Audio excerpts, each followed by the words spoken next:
Well, well, well.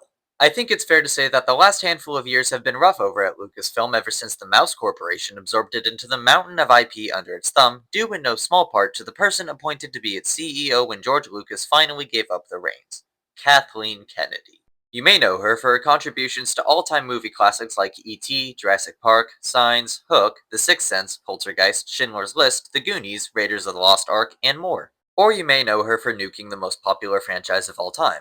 Either way, for as long as she's been at the helm, fans have been metaphorically calling for her head. And yet, for some reason, no number of managerial screw-ups or bad creative calls seems to have been high enough for company suits to find a spine and give her the axe already. I let you be the judge of why that is, because I don't really care. Whatever the case, it became clear very quickly that she would leave only when she was good and ready and had kicked the ladder down behind her. Well, color me surprised, dear viewer, because it looks like that day has finally arrived. Or technically, it arrived last week. I've held off on making a video for this long because old Kathy has faked her retirement more times than Jim Carrey and Kim Jong-un put together, not to mention the flat-out fake news, and I didn't want to become one of those people who makes a video with a definitive claim every time a rumor comes out about it.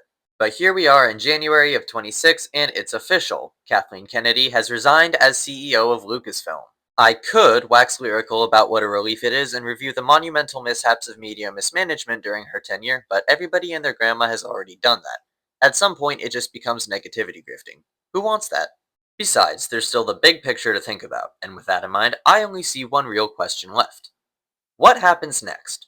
What steps will the company take to ensure that Lucasfilm will be around for a long time to come, and what new projects will be in the works? Where could they go in the new canon that they haven't already? Can Star Wars recuperate from more than a decade of Kennedy's unfettered rule? Will we ever see the extended universe recanonized? And most importantly, who's gonna take Kennedy's place? Luckily, I have answers, so allow me to enlighten you.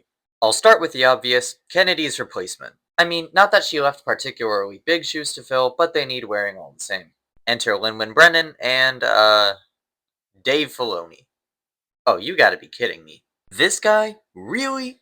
We all know The Clone Wars is one of the best pieces of Star Wars ever made along with Empire Strikes Back and Revenge of the Sith, but holy cow, does this guy have separation anxiety when it comes to his characters. The reason his original stuff was so great was because he understood that to tell a good story, occasionally you have to put them through actual adversity. Recent winners like The Mandalorian, where he brings Ahsoka and even Luke Skywalker in where they absolutely do not belong and then refuses to do anything with them, tells me that he has gotten too fond of them. Between TCS and ATLA, Filoni is a force to be reckoned with when it comes to kids' television. That, however, is a very different beast from managing a billion-dollar-an-hour production studio with the world watching every minute of the day just waiting for you to slip up. Of course, Filoni was handpicked by Lucas back in the day. If George Walton Lucas selects you to be on his elite team of trusted colleagues, that can never go wrong. Trust me. As for Brennan, yeah, I don't even know, man. This is the first time I'm hearing the name, and to be honest, I kinda wonder if that's the point. It appears that whoever decides these things has learned a lesson from Kennedy and decided that all the power in the world is too much for one person to wield. They split Kennedy's responsibilities into two roles that will work closely together to steer the ship into a new, but probably similar direction. Filoni will manage the creative side of things, and Brennan will take care of the actual business. It makes sense that she wouldn't spend too much time in the public eye because she'd be busy shaking hands and whatnot. And good grief, does she have her work cut out for her with this one. Stepping up at the 11th hour to try and stop Lucasfilm from going under is... well, let's just say that if they pull it off, they'll have earned an honest shot in my eyes. That's a big if. They've got a lot of fan goodwill to recover, and to do so, they'll need to put out a row of strong hits. What you have to understand is that everything in the entertainment industry comes out 2 to 3 years after being commissioned, meaning that the winds of public favor may have shifted by the time something is released. Projects that are too deep in the works now to abandon might not have anything to do with Filoni and Brennan, but it is still incumbent on them to A, do what they can with them, and B, decide where to go from there. That being said, what doubtless bangers are in the lineup for the near future of a galaxy far, far away? First up is The Mandalorian and Grogu, a movie centered on, wait for it, Din Djarin the Mandalorian and Grogu. That's Baby Yoda, by the way, for the 99% of people that didn't stick around for the later seasons of The Mandalorian.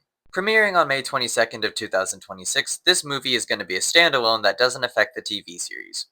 Aw man, here we go. This is the first feature-length production that Lucasfilm has put out since The Rise of Skywalker. For being silent on the big screen for the better part of a decade after that debacle, they'll have to come out swinging, and I somehow doubt that this is gonna hit the mark. For one thing, standalones should be able to, stand alone. To even understand this one, you'll have to watch 3 seasons of The Mandalorian. Also, the movie is literally just a side quest that doesn't even affect the show, so I have to ask what the point is.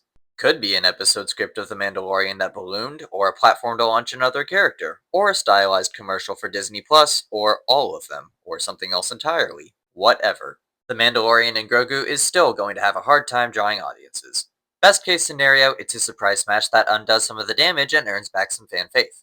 Worst case, it's an embarrassing flop that the Mouse Corporation can't hide behind subscription numbers. More likely than either of these is that it goes the Avatar route, makes a nice profit, but has zero cultural impact because it's bland. Don't ask questions. Just consume product and then get excited for next product. Next up is Starfighter, starring Ryan Gosling and directed by Sean Levy. This one is set to hit theaters on May 28th of 2027, a full year and change after The Mandalorian and Grogu. Not a lot is known about it, apart from a few names that have been attached to the project and that it'll follow a star pilot sometime after The Rise of Skywalker. Sean Levy has a pretty hit or miss catalog, so this could go either way as far as I'm concerned. Gosling will probably deliver a solid performance if nothing else. What I think will ultimately make or break this film is what comes before it. If Filoni and Brennan prove to be adept managers and in touch with the fans, it should make a killing. If not, if it's nothing but side quests and minor characters getting full spin-offs until May of 27, if it goes the Kennedy way, we all know how that ends. Don't ask questions. Just consume product. In the past couple years, Star Wars projects have been announced and repealed quicker than Prohibition, so it's kinda hard to keep track of what's still on the docket. For that reason, I'm only going to talk about one more today because it's already underway and there's no way management would eat the monetary losses of scrapping it. In fact, the first trailer for it came out today. That would be Maul Shadow Lord, a series set to air on April 6th of this year that sees Maul navigate the Galactic Empire prior to when we meet him in Rebels. I'm gonna be real, I have decent hopes for this one. In my humble opinion, one of the best things Filoni ever did was to bring Maul back and turn him into a real character. One thing you can say for the guy is that when he has an established endpoint to work towards, he's pretty good about setting it up. Since we know when and how Maul dies, we can assume that Filoni won't upend that just for a new project. Sam Witwer is returning as the voice of Maul, and you don't need me to tell you that that's a massive win. The animation looks to be a step up from the Clone Wars, even though it is in that style. Basically, Maul Shadow Lord seems like it'll be right in Filoni's wheelhouse. I may be biased with this one because Maul is quite possibly my favorite character in Star Wars, but Shadow Lord comes courtesy of the guy who made that happen. I don't know, maybe I'm getting soft, but I really hope this one works out. As for the woman of the hour, what can you say? No, really, what can I say that won't be giving the Mouse Corporation a reason to copyright strike me for using footage from a brand new trailer? You know what, who cares? I'm not exactly making money off of these videos anyway. Kathleen Kennedy's career has been a storied one for sure. I'd ultimately call it a mixed bag. Yeah, it's ridiculously easy to take shots at her expense for everything she's done to an iconic, beloved IP since her takeover, but let's be fair here. She's also been a big contributor towards most of your favorite movies. As for which will be the bigger part of her legacy, I think it's going to be the Star Wars thing.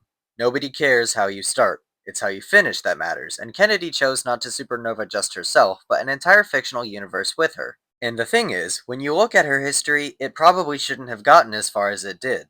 Back when she was starting out in the industry, those she worked with thought she was pretty terrible at her job. There's a famous interview where Steven Spielberg talks about how she just wouldn't do the tasks he assigned her and insisted on sharing her personal thoughts about whatever film they were working on. Yikes. Got a sting when the godfather of the modern blockbuster says that you're bad at what you do. You'd think that somebody along the way would have seen the red flags and pulled way back on her responsibilities. Ho ho ho! You'd think so, wouldn't ya? Guess not, though, because she was allowed to plow right on. And plow she did. To name a few of my personal favorite decisions made under her watch,